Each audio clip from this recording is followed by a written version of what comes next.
어르신 통장에 500만 원만 있어도 수급 자격 끊긴다는 이야기 주변에서 한 번쯤 들어보셨을 겁니다. 그런데 정말 그게 전부일까요? 2025년 현재 기초생활수급 제도는 조금 더 까다로운 항목과 완화된 기준이 함께 적용되고 있습니다. 단순히 돈이 조금 들어왔다고 곧바로 자격이 박탈되지는 않지만 정부의 기준을 제대로 몰랐다가는 생각지도 못한 탈락이나 감액 통보를 받을 수도 있습니다. 오늘 영상에서는 금융재산 공제, 소득 환산, 이상거래 탐지 등 가장 많이 오해하시는 내용을 정확히 짚어드립니다. 끝까지 시청하셔야 내 권리도 지킬 수 있습니다. 좋아요 한번, 구독 한번, 그리고 궁금하신 점은 댓글로 남겨주세요. 어르신 곁에서 복지를 쉽게 풀어드리는 건호살TV입니다. 조금만 있어도 바로 탈락? 정말일까요?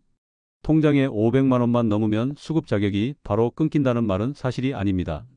정부는 금융재산 500만 원까지는 공제해 줍니다. 이 금액을 초과하는 경우에만 일정한 비율 2025년 기준 연 4.17%로 소득처럼 계산합니다. 이렇게 계산된 금액이 본인의 월 소득과 합산되어 정부 기준의 1인 가구 77만 원을 넘을 때 수급 자격이 제한되는 구조입니다. 즉 500만 원만 넘었다고 바로 탈락하는 건 아니에요. 자녀가 한번 송금한 생일 용돈이나 보험 해약금처럼 일시적인 입금은 해명이 가능하며 상담을 통해 소득에서 제외되는 경우도 많습니다. 하지만 고액이 반복되거나 정기적으로 입금된다면 소득이나 재산으로 간주될 수 있으니 반드시 사전에 주민센터나 복지 담당자와 상의하시는 게 안전합니다. 괜한 오해 때문에 정당한 지원을 놓치지 않도록 수급 자격은 단순 잔액이 아니라 전체 재산 구조와 상담 절차를 통해 결정된다는 점을 꼭 기억해 주세요. 정부의 실제 기준 금융재산 공제와 소득환산 구조. 기초생활수급은 단순히 월 소득이 적다고 자동으로 받을 수 있는 제도가 아닙니다. 정부는 신청인의 월 소득과 재산을 합산해 소득 인정액을 계산하고 그 합계가 정부 기준 이하일 때만 수급 자격이 인정됩니다. 재산 중에서도 금융재산이 중요한데요.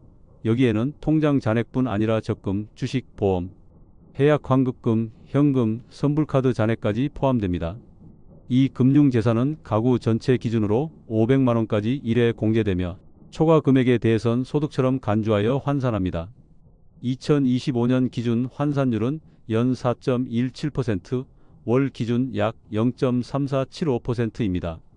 예를 들어 금융재산이 1,500만 원이라면 500만 원 공제 후 남은 1,000만 원 0.3475% 34,750원이 매달 소득으로 간주됩니다.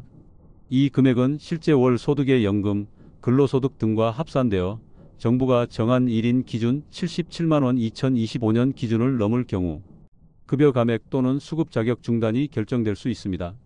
수급 탈락만 있는 건 아닙니다. 기준을 조금 초과하면 생계급여 일부만 감액되기도 합니다. 또한 재산이나 지역에 따라 공제 항목이 다르고 장애인 저축 장례비 등은 추가 공제도 가능합니다. 가구 형태, 거주 지역, 재산 구조에 따라 세부 적용 기준이 달라질 수 있으니 최종 결정 전에는 반드시 주민센터나 담당 공무원과 상담하셔야 합니다. 꼼꼼히 확인하고 준비하면 불이익도 막을 수 있어요. 수급 자격 심사 방식 이렇게 진행됩니다. 기초생활수급 자격은 단순한 통장 잔액 하나로 정해지지 않습니다. 정부는 다음과 같은 종합 심사 절차를 통해 자격을 판단합니다. 1. 가구 전체의 재산과 소득을 조사합니다. 2. 기본 재산 공제액 서울 9,900만 원 등 생활준비금 500만 원, 금융재산 공제 500만 원을 각각 별도로 적용합니다. 3. 공제 후 남은 재산에 대해 환산율을 적용해 소득처럼 계산합니다. 금융재산은 연 4.17%, 전세보증금 부동산 차량 등은 자산별로 다른 기준과 환산율 적용. 4. 이렇게 계산된 환산 소득에 실제 월 소득 근로연금 등을 더해 소득인정액이 정부 기준 2025년 1인 가구 약 77만 원을 초과하는지 판단합니다. 5.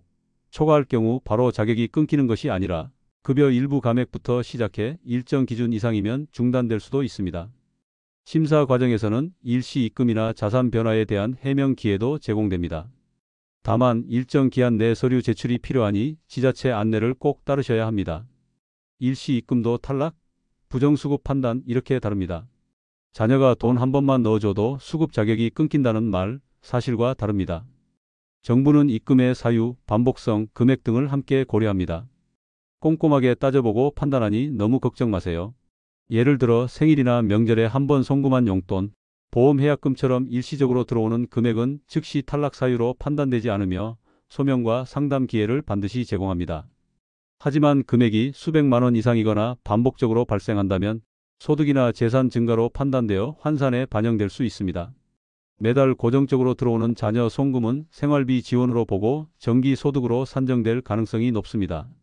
핵심은 입금 자체가 아닌 성격과 반복성이며 사전에 상담하고 소명 자료를 갖춰두는 준비가 중요합니다.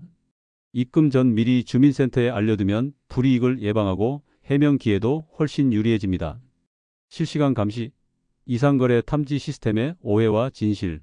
정부가 수급자 통장을 24시간 들여다본다더라는 소문은 지나친 오해입니다.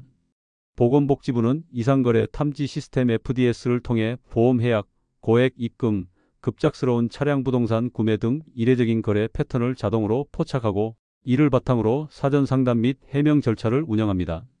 하지만 모든 수급자의 통장 내역을 실시간으로 감시하거나 추적하는 것은 불가능하며 개인정보보호법에 따라 과도한 접근은 법적으로 제한됩니다. 정보 연동도 행정협조 또는 본인 동의 절차를 거칩니다. 포착된 거래가 있다고 해서 무조건 부정수급으로 처리되는 것도 아닙니다. 실제로는 정기성 금액 사유 등을 종합 심사하고 상담, 해명, 이해 신청 절차를 거쳐 최종 판단이 이루어집니다. 일회성 소액 입금 등은 해명으로 해결되는 경우가 많지만 반복적이거나 고액일 경우는 조사가 필요할 수 있으니 큰 자산 이동 전에는 미리 주민센터에 상담하는 것이 가장 안전합니다. 부양의무자 기준 아직도 적용되나요? 기초생활보장제도에서 자녀가 잘 살면 나는 수급이 안 된다는 말은 이제 항목별로 다르게 적용되는 기준입니다. 생계급여와 주거급여는 2021년부터 원칙적으로 부양의무자 기준이 폐지되어 어르신 본인과 실제 가구의 소득 재산만으로 판단됩니다. 다만 부양의무자가 극히 고액의 자산소득을 보유한 특이 상황에서는 일부 지자체에서 별도 검토가 있을 수 있습니다. 반면 의료급여는 아직도 부양의무자 기준이 적용됩니다. 자녀의 연소득이 1억 3천만 원 이상이거나 재산이 12억 원을 초과할 경우 본인 소득이 낮아도 의료급여는 제한될 수 있습니다. 교육급여는 최근 정책 변화로 2025년 현재 부양의무자 기준이 폐지된 상태로 보입니다. 정부 급여는 항목별로 기준과 적용 방식이 다르며 매년 변동될 수 있으니 신청 전 본인 상황에 맞는 상담을 꼭 받아보시는 것이 가장 안전합니다. 복지로 홈페이지나 읍면동 주민센터를 통해 최종 확인하시는 것을 권해드립니다. 꼭 기억하세요. 사전 상담과 신고가 안전합니다. 기초생활수급에서 가장 중요한 건 권리를 안정적으로 지키는 것입니다. 그 출발점은 변동사항이 생겼을 때 빠르게 신고하고 상담하는 것입니다. 변동사항에는 송금, 보험해약, 부동산 차량 구입 매도, 가족관계 변화 혼인 이혼 사망 출생, 해외 체류, 고용 형태 변경, 부양의무자 변동, 채무 증가 등 각종 재산소득 가구 관련 변화가 모두 포함됩니다. 1차 적발 시에는 대부분 소명 기회나 안내 조치로 마무리되지만 고의적 미신고나 반복되는 허위 신고는 급여 환수나 형사처분까지 이어질 수 있습니다. 정부는 단순 실수나 일시적 상황에 대해선 자격 유지와 상담 기회를 우선적으로 부여합니다. 그래서 변화가 생기면 주민센터 또는 복지 담당자에게 미리 알리는 것이 가장 안전한 방법입니다.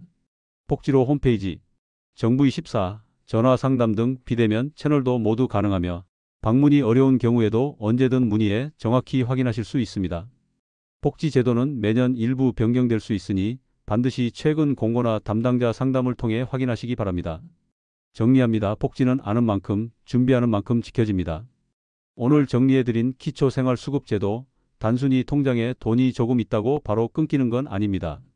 정부는 금융재산, 부동산, 차량 등 전체 자산을 종합적으로 평가하고 지역별 공제, 소득재산 환산 기준, 예외 항목까지 모두 반영해 자격 여부를 판단합니다.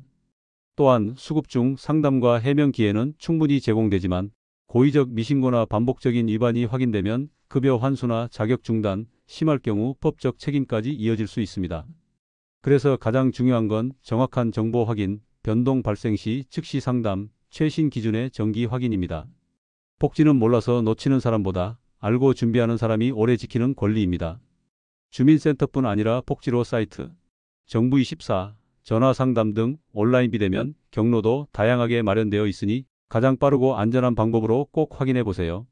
궁금하신 점은 언제든 다시 문의해 주세요. 건호살TV는 어르신의 든든한 복지 길잡이가 되겠습니다. 구독과 좋아요도 부탁드립니다.